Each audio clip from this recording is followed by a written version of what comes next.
And I will wait until Eric has shared his screen to start his talk. Brilliant, thank you.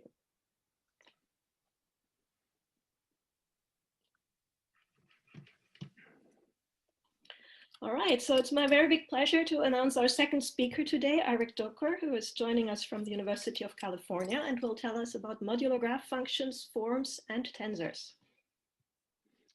Okay, well, thank you very much. And thank you very much to the organizers for putting this meeting together, even if it's virtual. So the topic of my talk today is modular graph functions, forms, and tensors. And actually, a lot of this work has been done in collaboration with Michael Green. And so a few days ago was his birthday, so happy birthday, Michael. So first of all, let me explain the words in the title a bit. A modular graph function is a map from a certain type of graph to an SL2Z invariant function on the point area upper half plane. Of course, I'll explain in detail what these are. They generalize non-holomorphic Eisenstein series, which we have seen discussions about in previous talks. And in turn, they may be generalized to functions that are not SL2Z invariant, but actually covariant and correspond to differential forms on the Poincare upper half plane. A further generalization is actually to higher genus. I haven't mentioned genus before, but the previous case, SL2Z, really corresponds to genus 1 Riemann surfaces. And one may generalize the notion of modular graph functions to maps of graphs into a function of the moduli space of Riemann surfaces of higher genus. Boris also mentioned Kawazumi-Zhang invariants and also faulting invariants, and they, in fact, these higher genus modular graph functions actually generalize those. In turn, they may be generalized to modular graph tensors under the higher genus modular group. Now, all of this is inspired by string theory, of course. String theory is maybe expanded in perturbation theory and is given as a sum over Riemann surfaces. And the low energy expansion naturally gives rise to these modular graph functions.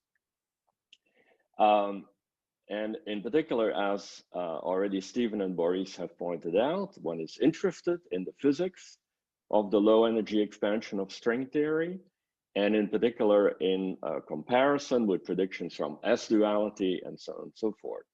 Now, actually, Steve and Boris have made my life very easy because they discussed many of the physics aspects of this. So I'm really going to concentrate on mostly the math and use the physics as a motivation.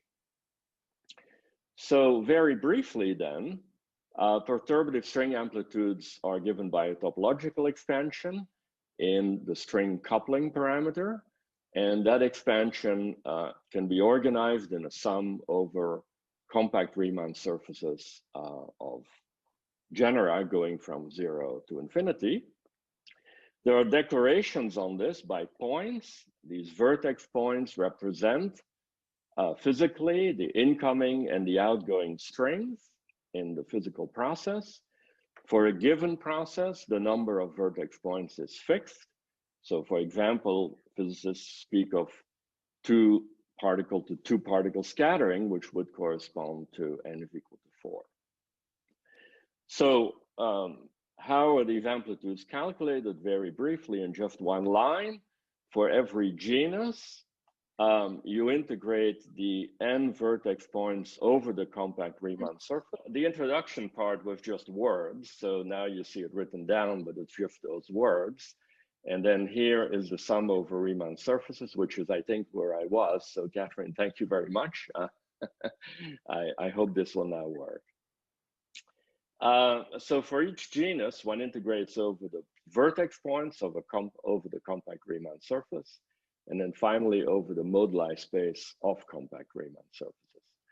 For superstrings, really these integrals originate from a moduli space of super Riemann surfaces, but I will not need this here. What do you see now? Genus 0. All right, okay, we're making progress here. So although this will not be immediately necessary for modular considerations, let me nonetheless consider the case of genus 0 as a warm-up.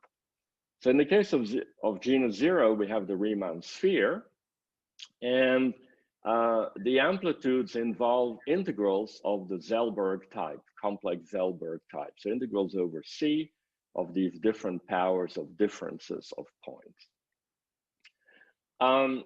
The parameters S here are kinematic parameters. They generalize the Mandelstam invariance for physicists.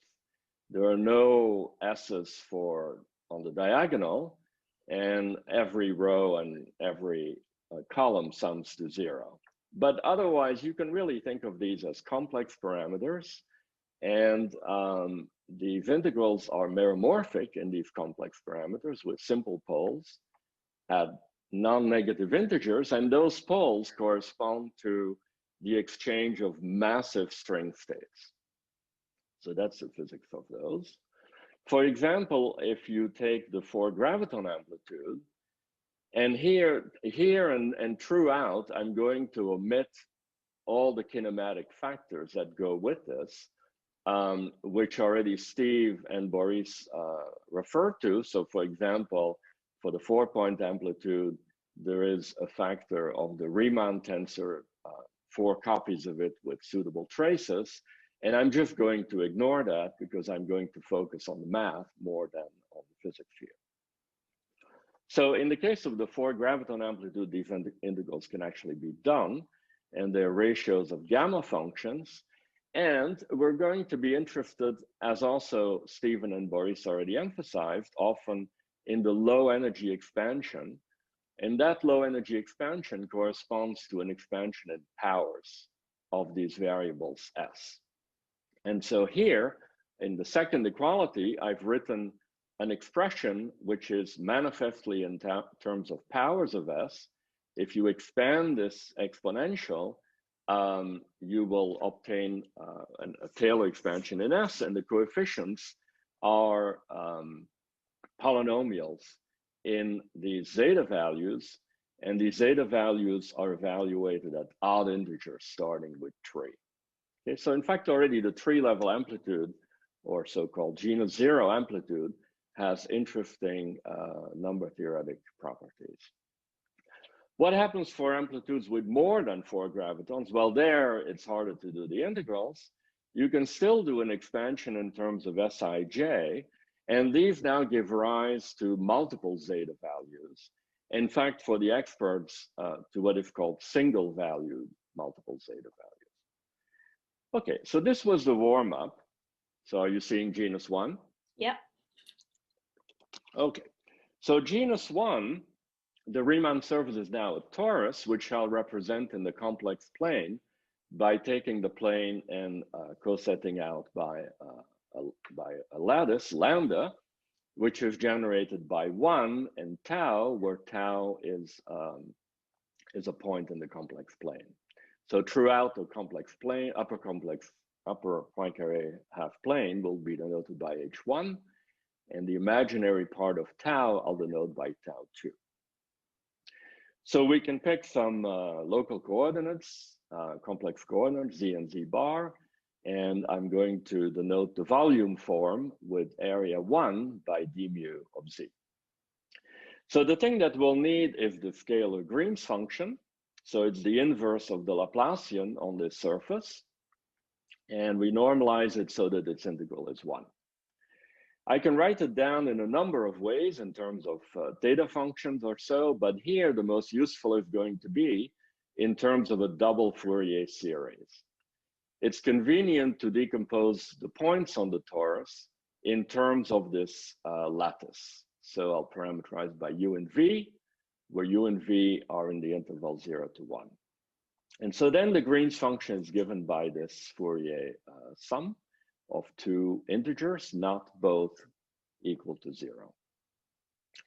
This Green's function is invariant under SL2Z when tau transforms in the usual way and Z transforms, well, also in the usual way if you're used to this. Okay.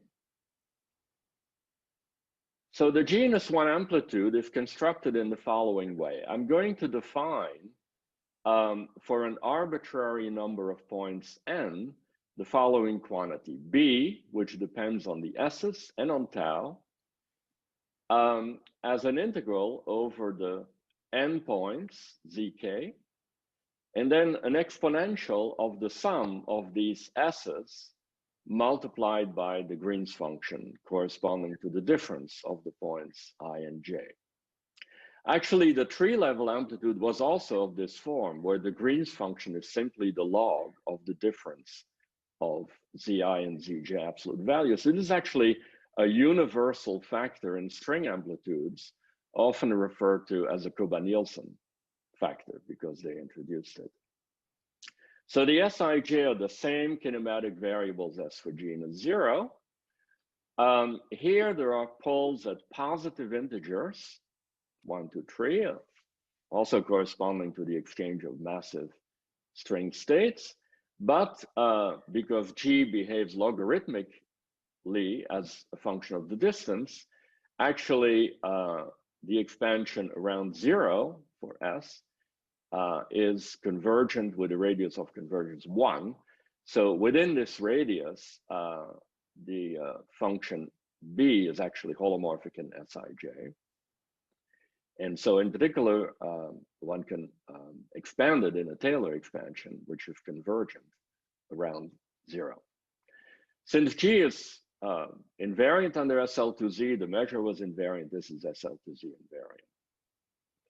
So let me give you the example of the genus 1,4 graviton amplitude computed a very long time ago, almost 40 years ago. So it is given, well, by a kinematic factor, which I'm ignoring, and then an integral of this function B4 over the moduli space of genus 1. So the upper half plane cosetted by PSL2Z. This makes sense because B4 is invariant under SL2Z. So it makes sense to pull it back to M1. Now, this integral is a lot less convergent than the tree-level amplitude. In fact, it's only absolutely convergent when the real part of all the Sij's is 0. But an analytic continuation exists and in fact produces branch cuts in the complex planes for Sij. And these branch cuts correspond physically to the creation of virtual pairs. So this is all well understood. Now, so the amplitude is given by this integral over moduli space.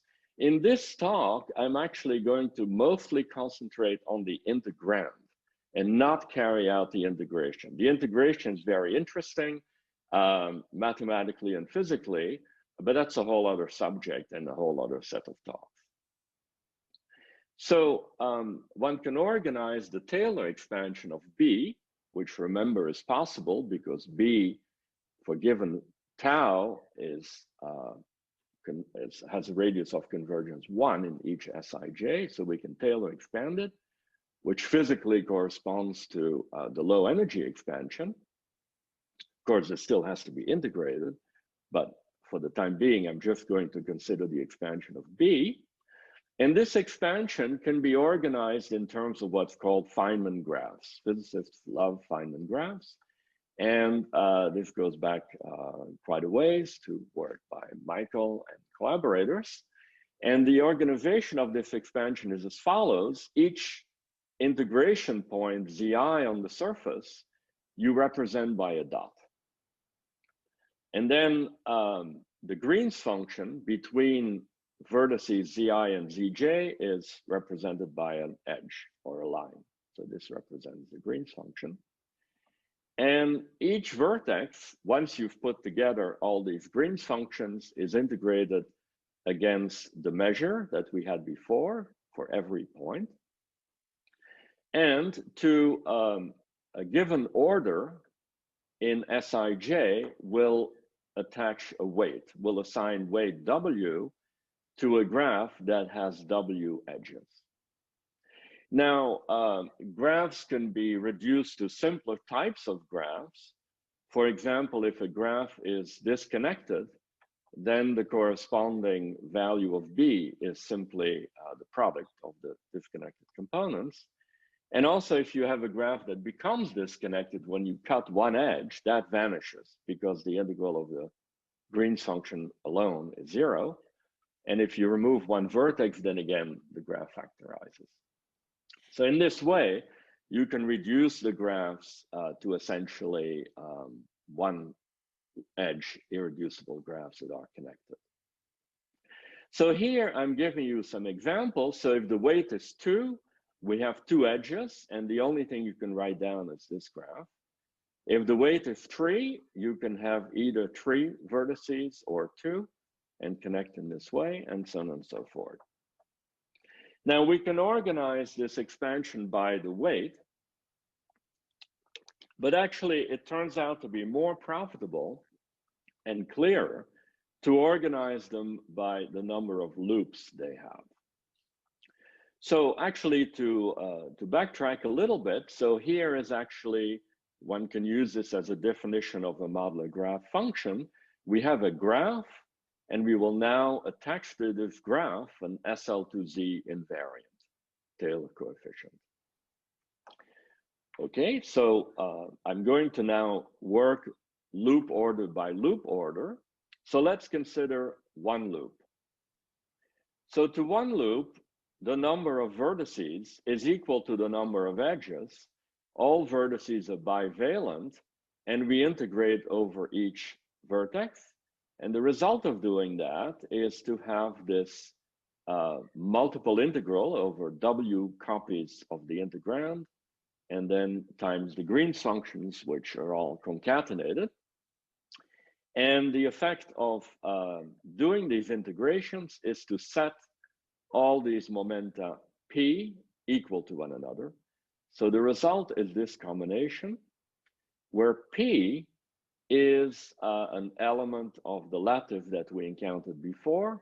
And physicists call these lattice points the momenta on the lattice. The momenta are quantized in these units.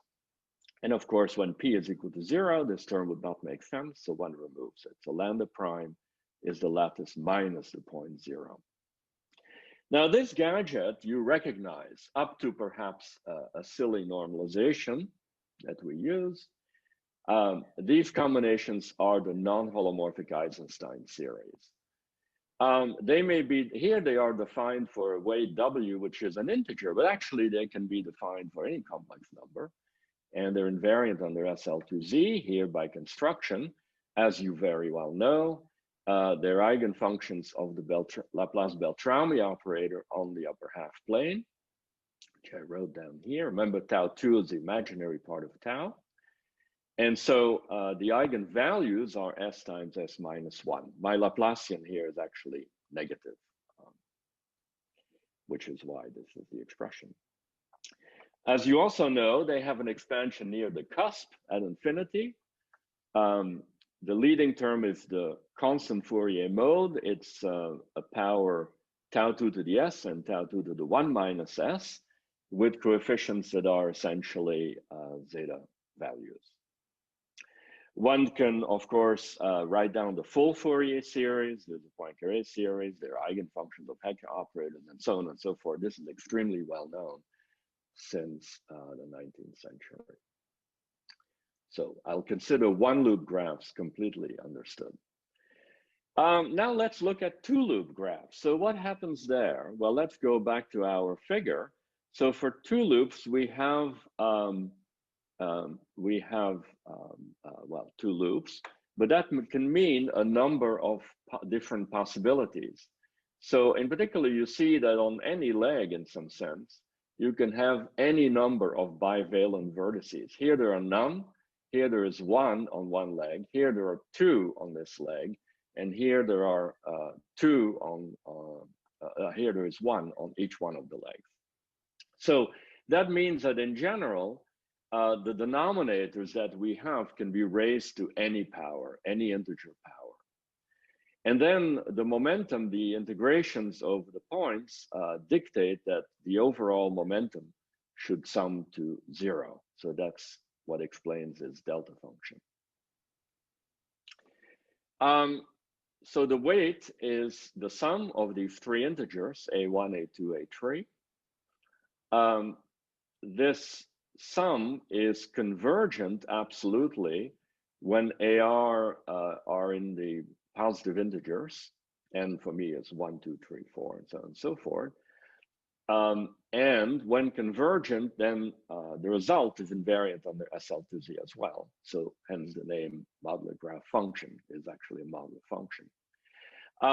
You could in principle generalize these as well, as you had done for the case of the Eisenstein series, and consider them for complex A1, A2, A3. And then there are similar convergence conditions. But I'm not going to do that here because a lot of special properties arise precisely in the case when these modular graph functions arise from string theory with integer indices. So in analogy with the Eisenstein series, I'm now going to discuss several properties. So for example, the first one is the expansion at the cusp. So this was derived a few years ago by Bill Duke and myself. And what you get is that you still obtain a Laurent polynomial in tau 2 of the same degree as the Eisenstein series, namely W and 1 minus W, but now basically all intermediate terms between tau 2 to the W and tau 2 to the 1 minus W are actually populated. In the case of Eisenstein series, there were none in between. Here, they're actually all populated, and they have various number theoretic properties. So the first coefficient and the coefficients of these odd zeta values here are rational numbers, while this coefficient of this special power here is a bilinear in odd zeta values with rational coefficients. Similarly, Poincaré and Fourier series have all been also computed. I'm not going to discuss them here. What I'm going to discuss is the next topic is the Eisenstein series satisfied differential equation, a differential equation. So the question here is, do these things satisfy differential equations? Well, in fact, the answer is yes. So I'm still working on these two loop modular graph functions. I'll call them CABC of weight W given by the sum of the indices. And so the theorem is that they are linear combinations with rational coefficients of modular functions, which are denoted here by this Gothic C. And each one of these modular functions satisfies this inhomogeneous Laplace type equation with eigenvalues which are given by S times S minus 1, just as the case of Eisenstein series. But now the S's actually jump by 2. And then there is a degeneracy N here, which goes mod 3. And there is a right-hand side, and the right-hand side is a polynomial of degree 2 of weight W in the Eisenstein series. Okay, so the differential equation is not quite as simple. There's a right-hand side. This is very similar to the equations discussed by Steve Miller in his talk. And in this case, this entire family of functions satisfies these equations. Now, some of these differential equations are actually rather special. For example, the first one, the simplest one, is the Laplacian on C111 is 6 times E3. Well, now E3 satisfies, of course, the differential equation of the Eisenstein series. And that means I can integrate this equation up to a constant. But this constant can be determined from the asymptotics at the cusp and is given by just zeta of 3. In fact, this result was computed earlier by direct summation by Zaguet. I'll give you also a more complicated example, a bit more interesting. So here is at weight 9, we have this differential equation. Again, E9, I can use the equation for the Eisenstein series. I integrate up to a constant and then determine the constant by asymptotics. So in fact, from the differential equation, we can derive an infinite family of what I'll call algebraic equations. By algebraic, I just simply mean here, not differential equations. Okay, so we did one loop and two loops. What happens at higher loops? Well, I can say general things. The explicit formulas are now much more complicated, of course.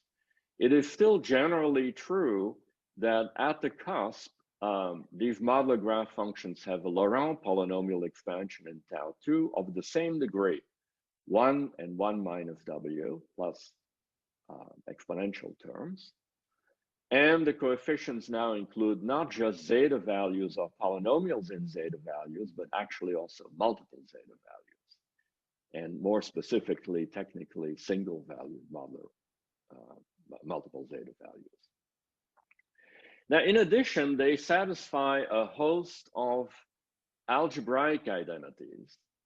All of these identities, including the ones I showed you before, have uniform weight. The weight on both sides is the same. A bit like you have for the equations relating multiple zeta values. And I give you just a few here to show you what they look like. So here's a tree loop modular graph functions related to two loops and one loops. Here's a for loop and so on and so forth.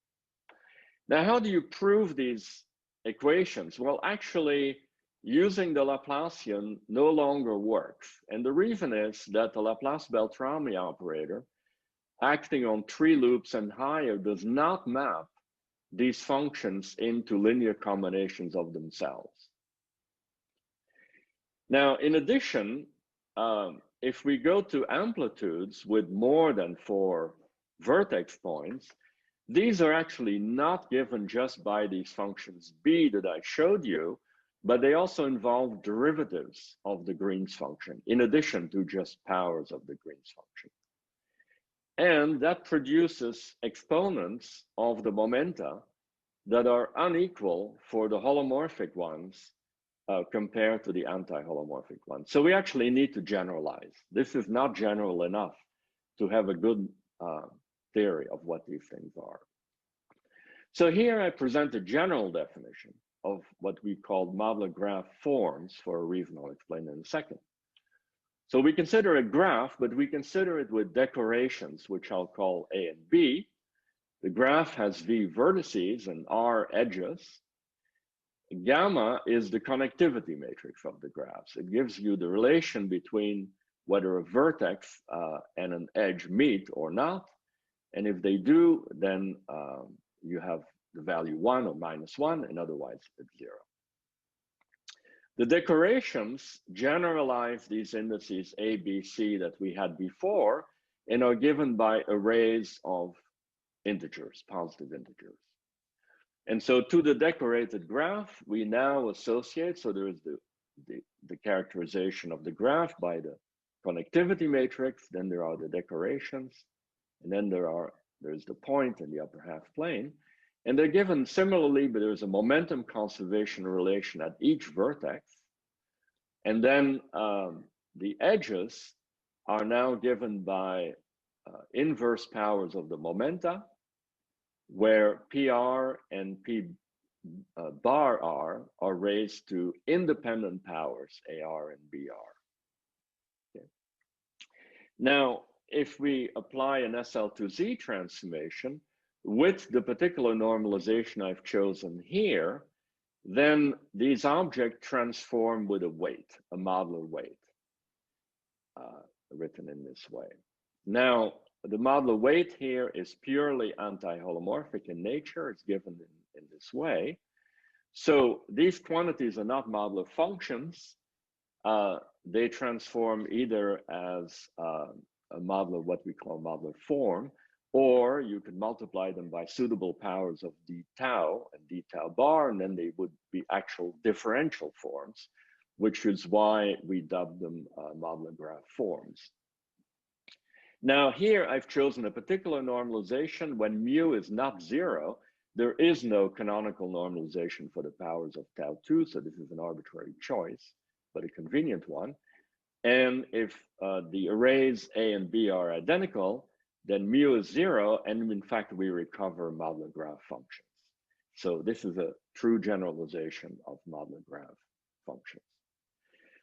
So now these objects obey relations that are in a sense much simpler than the ones we had before. Momentum conservation gives you linear relations between modular graph forms with different decorations. The array SR here is an array that has zeros everywhere, except in the spot R. And so here, basically, you subtract successively all the possible locations of SR, and that gives you linear relations.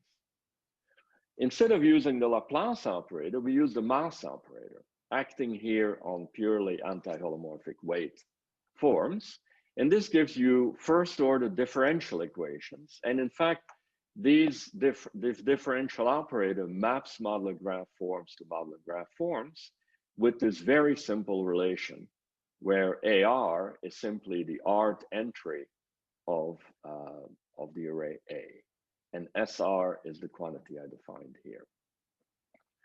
So in fact, using these sets of relations, one can devise an algorithm to obtain all identities between modular graph functions and forms. I'll explain it here for the simple case of modular graph functions, which is a little bit easier. So what is the algorithm? If you have a linear combination F of weight W modular graph functions, so with A is equal to B, and if they satisfy that the mass operator to some non-negative power, to some positive power on F is 0, then F is independent of tau, and then that independent part can be fixed by asymptotics.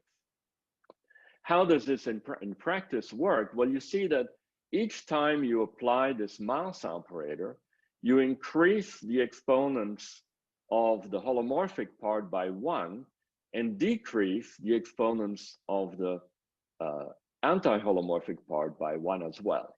So as I apply more mass operators, I actually approach more and more purely holomorphic modular forms. And so the relations can then be induced from relations between holomorphic modular forms, which of course we understand very well. So this algorithm, and I of course do not have the time to explain the details, allow you to obtain all modular forms, and this has been done in practice for weight less or equal to 6. There is even a Mathematica package available to do this. Now, as you can see, there is a relation with holomorphic modular forms, so I can use these differential equations and back integrate them up using the holomorphic forms that occur. And so I've written this down very schematically here.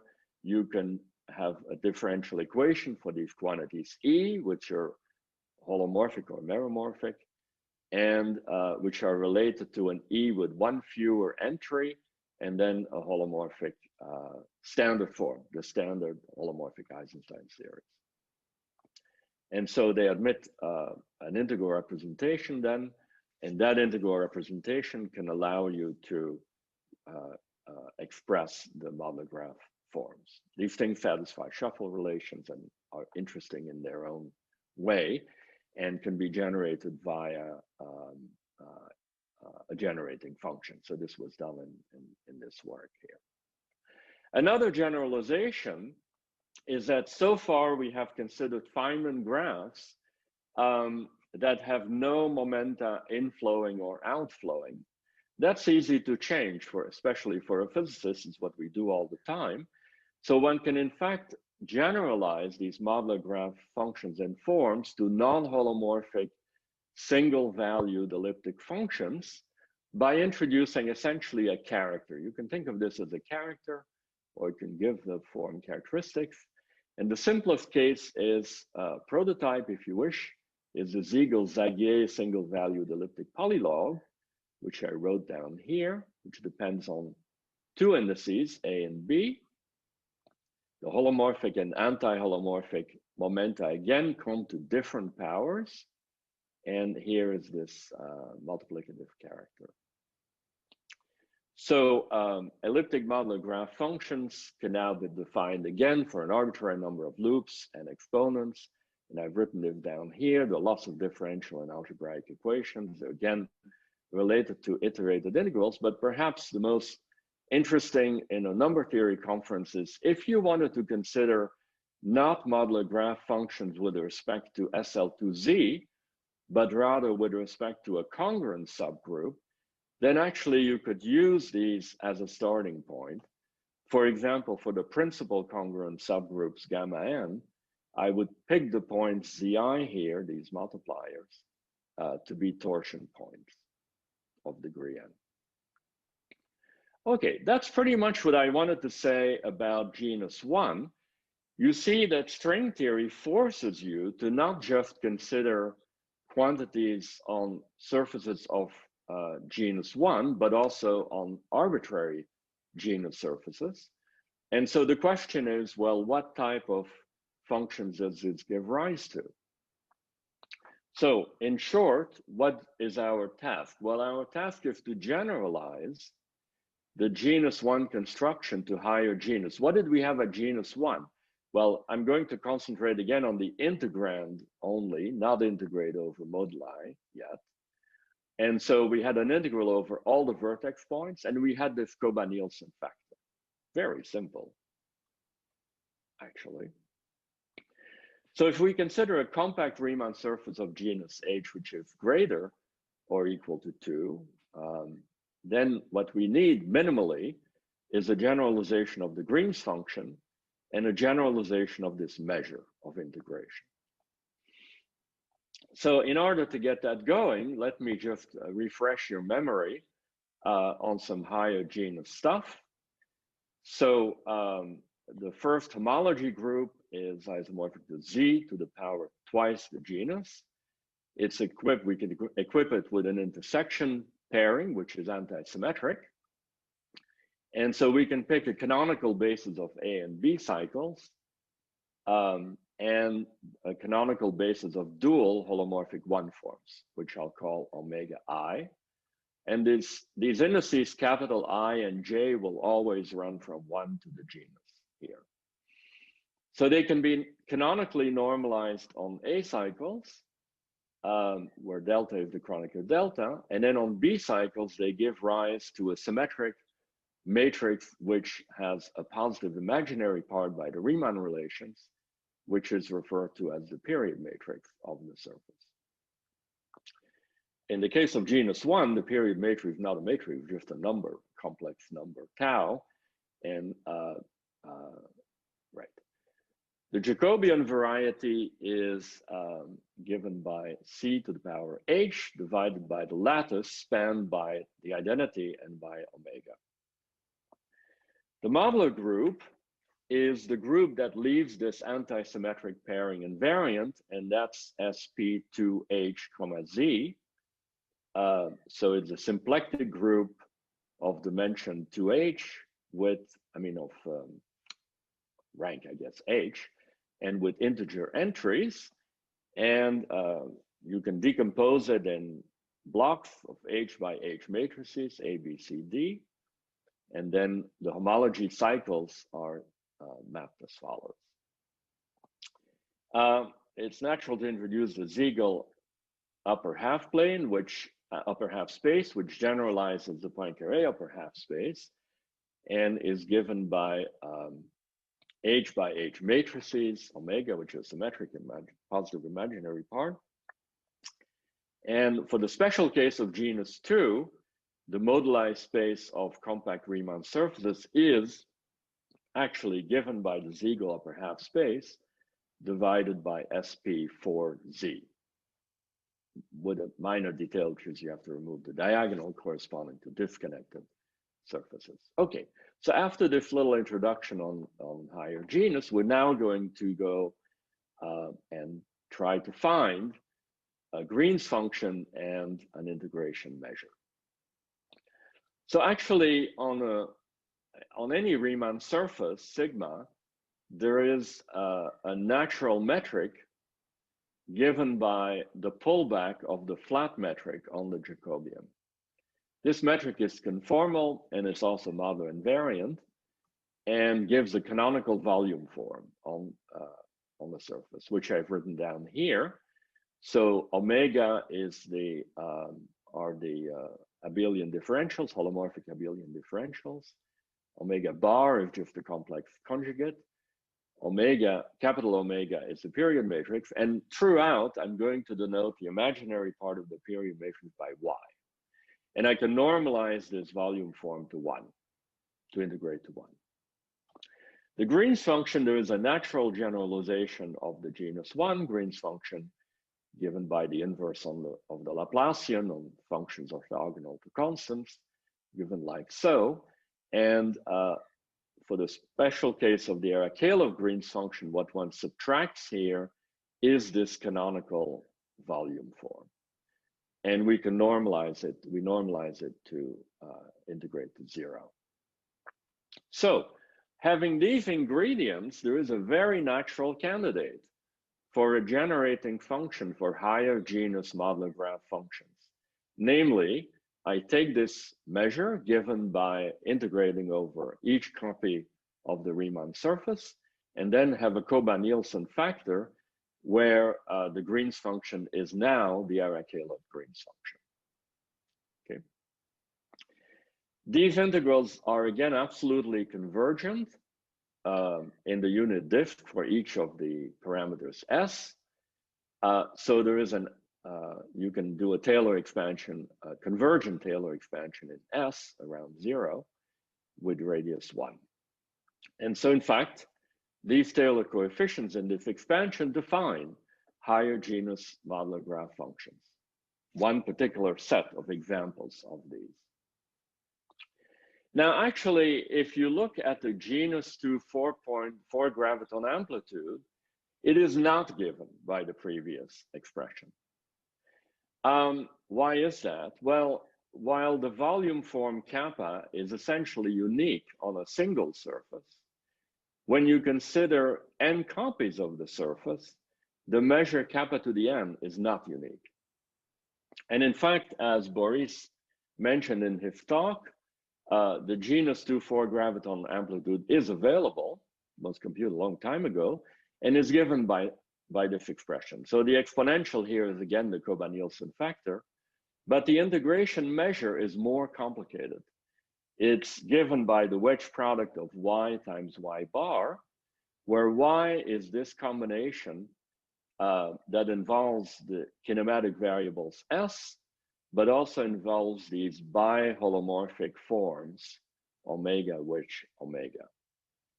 So this object is SP4Z invariant, and so produces a suitable integrand on the moduli space of genus 2 Riemann surfaces. So let's now take this amplitude, the string amplitude for genus 2, for 4 gravitons, and expand it in powers of S. So this gives the low energy expansion. I'm going to use this symmetrical polynomial in the S's to do the expansion. And so what do we get? Well, the first term, from the point of view of the surface, is just a constant. The second term is the Kawazumi-Zhang invariant that also Boris mentioned. And then there is an infinite series of higher order terms. So the Kawazumi-Zhang invariant was encountered or was defined by Kawazumi and Zhang as a spectral invariant for the scalar Laplace operator, but it can also be recast in the following form as an integral of the Arachelov Green's function with this funny measure in the points x and y, and then contracted with the inverses of the imaginary part of the period matrix. This object is related to the genus 2 Faltings invariant and satisfies a number of interesting equations or properties. So in particular, it satisfies an inhomogeneous eigenvalue equation on the compactified genus 2 moduli space. So the equation looks like follows: delta minus 5 of phi is equal to the right-hand side. Delta here is the Laplace-Beltrami operator on the upper half, Siegel upper half space, which is invariant under SP4Z, so it descends to the Laplace operator on M2. 5 is 5, not much to be said about that.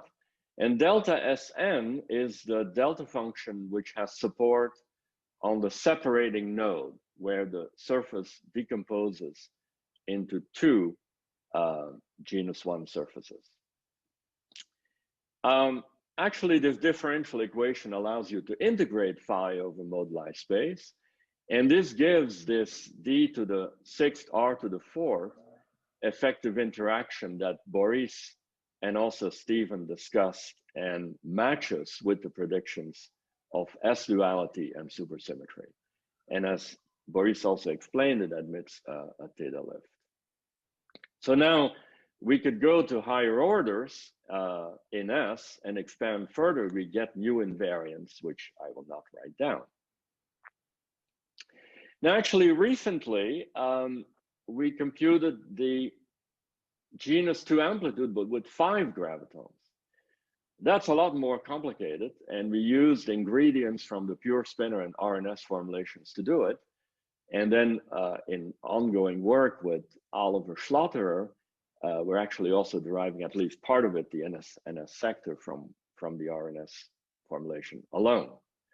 Now here there are many kinematic invariants as opposed to the single one we had for 4 gravitons. In particular, there are 17 new integrals generated on 5 copies of the Riemann surface. I'm just giving you some examples. Here there is the Ever-Koba-Nielsen factor, and then these deltas are these biholomorphic forms that we saw before, and Y is the imaginary part of the period matrix. So needless to say, this largely enlarges our dictionary of these higher genus, or in this case, genus 2 modular graph functions. And the natural question is, well, are there any non-trivial identities between them? So how does one go about thinking about this? Well, at genus 1, we had to generalize to modular graph forms. That was the natural setting for a simple formulation. Here, since the modular group is now SP and is higher rank, the natural object is actually a higher genus modular graph tensor. And this actually goes back to work of Kawazumi, unpublished work, I must say, in the first part of the last decade. So how does the construction go? Well, I'm going to give you the special case where there are no derivatives of the Arakaylov-Green's function. So one can introduce this matrix of one forms on sigma, given like so, where we leave the indices now free. Before, in this pullback of the canonical metric on the Jacobian, we had contracted them, but here I'm now going to leave them free. That's the right thing that actually enters here. This object, this matrix, transforms as a tensor under the modular group, like so. And now I can consider, just as an example, 2 objects. The first one is an open chain of modular graph tensors. There are no loops in this. I start with a point, I have a link to another point, I have a link to another point, and end up at a final point. The Kawazumi-Zhang invariant is a special case of this. It's actually corresponding to rank 2 here, and it's just this funny contraction. So this is a generalization of something we've already seen. And next, I can also consider a closed loop. Namely, I start at a point, take an edge to the next point, and then actually come back to the same point. So how to obtain identities between these? Well, for genus 1, remember that we use translation invariance on the torus and momentum conservation. That was one set of identities. That's not available for higher genus. But instead, there is an exchange lemma or interchange lemma that allows you to move derivatives across a graph. And so it's this identity. So essentially, it's an identity that relates the x derivative of the Green's function to the y derivative up to stuff that factorizes as a function of x and y. And in fact, using this little lemma, which is really quite easy to prove, one can now construct an infinite series of identities for arbitrary genus and arbitrary rank. And I'm just going to give you the example of rank 2 here. So for rank 2, there is this identity. On the left side, we have one loop graphs. And on the right side, we have just linear chains. Okay, so now I have essentially 0 minutes left. So I'm just going to state in words, if we degenerate the genus 2 Riemann surface, there is separating and non-separating. Let me concentrate on non-separating. So I've written this out here. So this corresponds to degenerating the cycle B2 and letting it degenerate to a long cycle. Then the modular group reduces to a subgroup, which is in fact SL2Z semi-direct product with Z3, so-called Fourier-Jacobi group. That's the group that leaves B2 invariant. It acts on the entries of the period matrix like so. This complex degeneration parameter is not invariant under SL2Z. And in fact, if you take a Siegel modular form and degenerate it, then the coefficients are not invariant, but exactly have the right transformation properties to correspond to Jacobi forms. We're interested in quantities that are more real. And in fact, there exists a real valued SL2Z cross Z3 invariant parameter T, given like so. And the separating node is characterized by letting T go to infinity. I give this parameter here for genus 2, but actually exists for any genus. So to make a long story short, in terms of this parameter, the degeneration of these genus 2 modular graph forms is in terms of a Laurent series in this parameter T of finite degree. Its degree is W and minus W. This is a non-trivial result that the degree is finite. Its coefficients are objects that transform under SP4Z, but under the group that leaves T invariant, they are in fact invariant. So these objects are our good old friends, the elliptic modular graph functions. Okay, so since I'm out of time, I'm going to summarize here. So I hope I have convinced you that the low energy expansion of string theory reveals a rich structure at genus 1 of modular graph functions and forms, at higher genus of modular graph functions and tensors. Now, there are lots of things that immediately flow out of this, but I have not been able to discuss because of lack of time. Physically, of course, we want to integrate. For example, for genus 1, we want to integrate over the genus 1 moduli space. This is, of course, not new. This goes back to Rankin-Zellberg, to Zagier, and so on and so forth.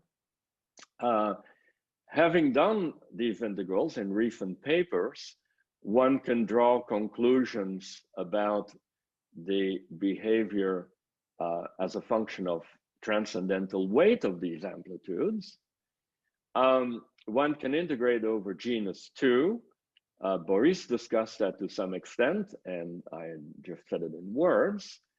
And there are many, many papers reviewed to a large extent by in the talks of Stephen and Boris about matching the predictions of perturbation theory with the predictions of S-duality and supersymmetry, for example, in type 2b, this is an ongoing saga. And finally, something that I did not at all discuss, there are relations with super Yang-Mills and supergravity amplitudes.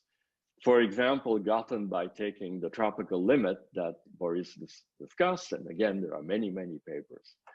Perhaps the most interesting, outstanding question for this conference, at least, is what is the arithmetic significance of any of these? And to that, I don't have an answer. And on that, I want to thank you. Thank you very much. So let's check.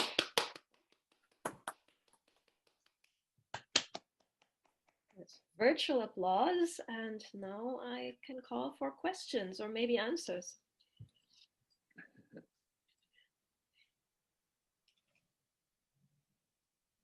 So anyone who has a question, please feel free to speak up. I may have one. Eric, you mentioned a congruent subgroup in the beginning. So in string theory, we would like to see that as from orbifold theory. So do you have an idea of the generalization of this kind of material for orbifold theories?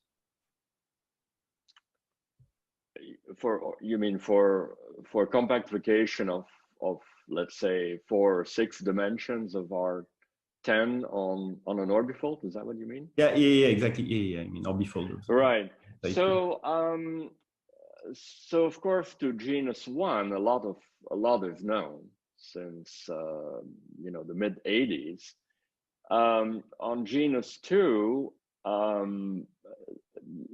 Fong and I did, and also Edward Whitten a number of years ago investigated the cosmological constant in the heterotic string for, you know, genus 2 on Calabi-Yau type orbifolds in 6 dimensions. And that actually gives rise to all kinds of new modular forms as well. But so I think not that much has been done beyond that I'm aware of. It would be interesting. Thank you. May I have a very naive question? You gave the physical explanation of poles in the Sij plane as an exchange of massive string states. Could you elaborate on what exchange of massive string states means a little bit, please?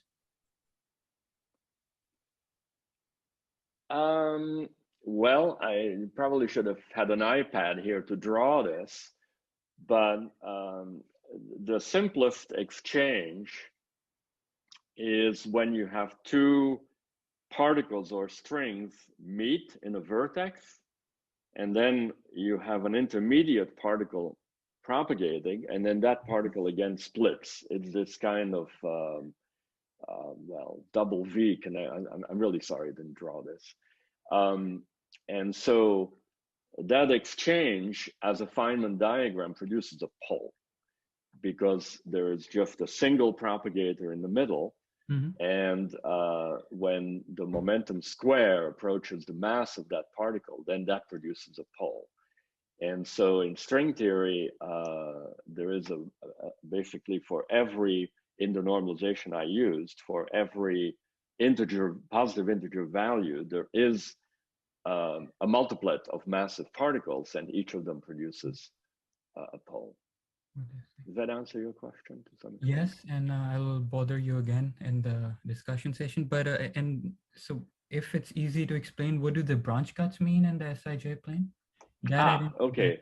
Yes, good question. So basically, in physics, the branch cut is when you have the creation of 2 particles, but then they annihilate one another again. And so either they can annihilate or not. I mean, they don't have to, but so basically that means that there is, if the initial energy and momentum are fixed, then then you know, you basically have a range of possibilities in the final states for the momenta. And so that's why you get a branch cut. So it corresponds to the creation of real particles. Thank you. Okay, so I'm sure there are many further questions, but we can put them into the discussion session later today. So let's thank Eric again for a beautiful talk. Thank you.